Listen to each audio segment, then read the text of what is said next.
Ladies and gentlemen, let's Game Tedcom video. Let's discuss Sunset Overdrive and recent comments from Ted Price. I think that's a very good idea, personally. The studio boss over at Insomniac Games has recently had an interview in regards to the resolution, frame rate, and what they were trying to accomplish with Sunset Overdrive, which of course is exclusive to the Xbox One. And he said as follows: what happened for developers not using Kinect is that there was a slight boost in CPU power we got to take advantage of. This game really does push the limits when it comes to the number of enemies on screen, so it was useful for us to have more CPU juice to help with the physics, navigation, and AI.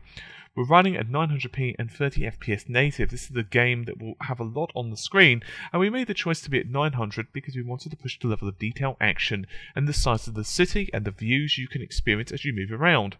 What's great about Sunset Overdrive is if you can see it, you can actually go there. So there are a couple of points that I find rather interesting. The primary one is that he does not discuss the GPU reserves when it comes to Kinect. Now, you might remember back in June there was an SDK update which allowed developers to access an additional 10%, roughly, of performance for the GPU. Now, that doesn't mean the GPU is suddenly 10% faster. It merely means that the percentage of the GPU that was already there, in other words, the performance of the GPU was already there. You might remember that it was 1.32 teraflops of computing power. 10% of that, roughly, this is depending on the task, and Microsoft themselves have admitted this. You can't always get 10%, but let's just go with the figure 10% because it's an easy one to work with. And sorry, something just fell off my desk. I think it was actually a PlayStation 4 controller. I guess it's terrified by my wording of the word Xbox, but whatever. I literally kid you not, it was my PlayStation 4 controller. It must have been fairly precariously balanced on the desk. Anyway, as I was saying, so in regards to the Xbox One's GPU reserve, 1.32 is typically available, and 10%, sorry, 1.32 was the total amount of the GPU that put in terms of performance, and 10% of that was reserved for Kinect. The June update basically allowed developers to claim that 10% back, right? And that's what was known. In addition to the 10% GPU performance, and this is one thing that most people forget, there was also that bandwidth that was reserved for that 10% of GPU. In other words, it's not like there was no bandwidth that was not being allocated to Kinect for the memory. There was basically memory and memory bandwidth that was being allocated as well. So, like for like, you've got that back as well, which is pretty important considering the Xbox One is fairly bandwidth starved at times, particularly if you're dealing with titles which really push and utilize the ESRAM to its fullest potential. Okay, so we understand that, but there's less when it comes to the CPU.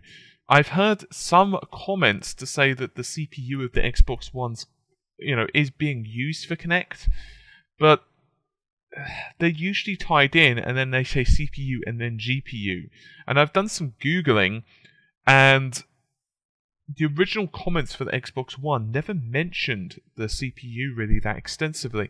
Now, I've done some further research, and there are theories that this does impact the CPU as well.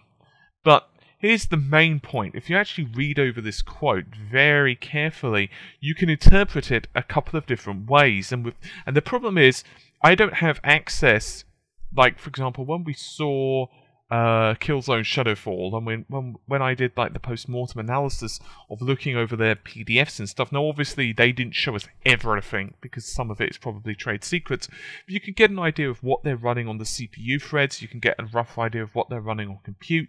You can get a rough idea of what's being fit in the memory, and so on and so forth and so forth.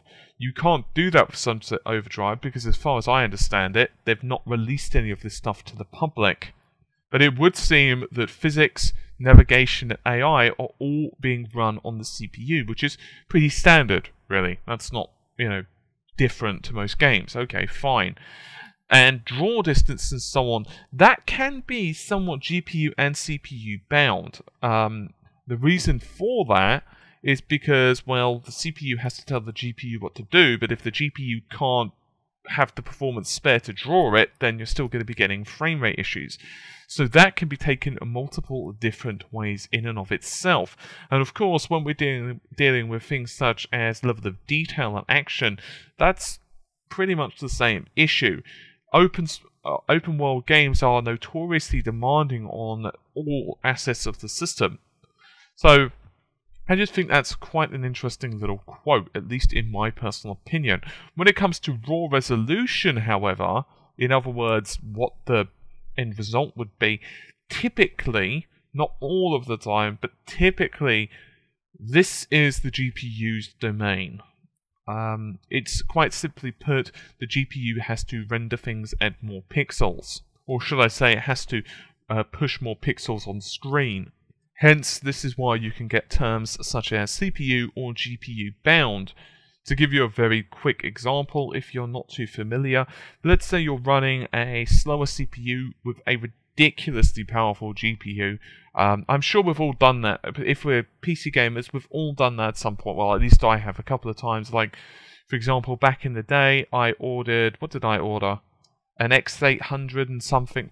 I can't remember the GPU was. It was an ATI, I think it was X800 XT or something like that, and I was still running a really crappy CPU at the time. Well, it wasn't crappy, but it was getting old.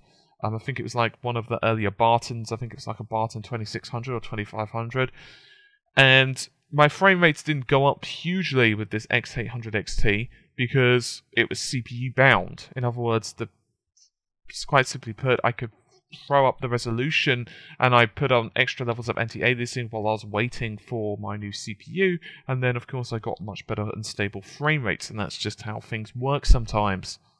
I will finally talk about something that's a little weird. A couple of comments I've read on various forums and news sites and stuff like that when I've been trying to find out a bit more information as regards to this. A couple of people have said, well, I'm not going to be buying the game now because it's 900p. Or I'm not going to be buying the game now because it's 30 frames a second. I've got really bad news for those people. Yeah, you're not going to be buying many games on either the Xbox One or the PlayStation 4 in a couple of years' time then, because ultimately speaking, resolution is the way to go. I don't want to turn this into a console war thing, but the Xbox One has had quite a few titles that are not 1080p, and let's face it, I would even argue the Order 1886 is not 1080p. Yes, Ready at Dawn are saying it is, but as I've said previously, I think the fact it's got borders the size of basically a third of the screen, it doesn't make it effectively, at least in my opinion, 1080p, and they can argue it's for the sake of filmic look or whatever. So I don't think native resolution should stop you. I say that, however, as someone that doesn't particularly like the visual aesthetic of Sunset Overdrive. I think it looks good, as in I think that they've packed a hell of a lot of stuff in there, and I think it looks visually impressive, but personally it's not my aesthetic, and I also don't really like the look of the gameplay. I realise, however, I'm probably in the minority of Xbox owners. I own the Xbox One, PlayStation 4, PC, and pretty much everything else. But I personally don't really like the look of it. A couple of people that I know that's got an Xbox One, they really want Sunset Overdrive, and a couple of people that I know that owns a PS4, they really think, wow, that's actually one reason I would buy the Xbox One is Sunset Overdrive. And me, personally, I think it looks cool, but it's just not, I think subjectively, it's not my type of game, but objectively, it looks quite cool from what I'm seeing. So, yeah, different strokes and all of that. Anyway, guys, hopefully you've enjoyed the video. I'll see you soon. Take care, and bye for now.